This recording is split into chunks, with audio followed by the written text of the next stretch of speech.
台湾头一位用彩色圆珠笔画图创作的画家，伊捌画过鹿港的庙、新竹的雕刻，甚至是咸水的芳雅炮等等。伊的艺术风格真特别，带观众朋友做伙来看。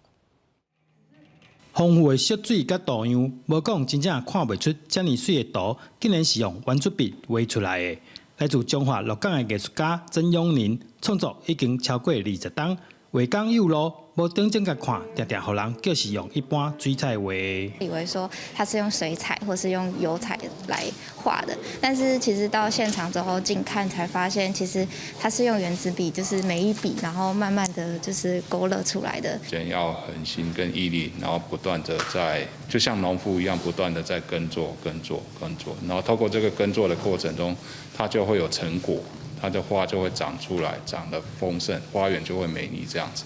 艺术家自开始创作到今，已经甲上10万支的圆珠笔写好打，莫叫是用圆珠笔画图速度会较紧，其实一部作品平均爱开花1年的时间，才有法度完成。在创作的过程当中是不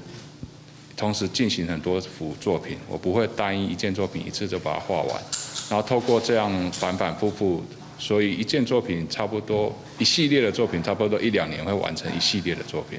这届展览内容有艺术家最近3档画30件作品，在阳明交通大学艺文空间展出。记者杜君和新竹报道。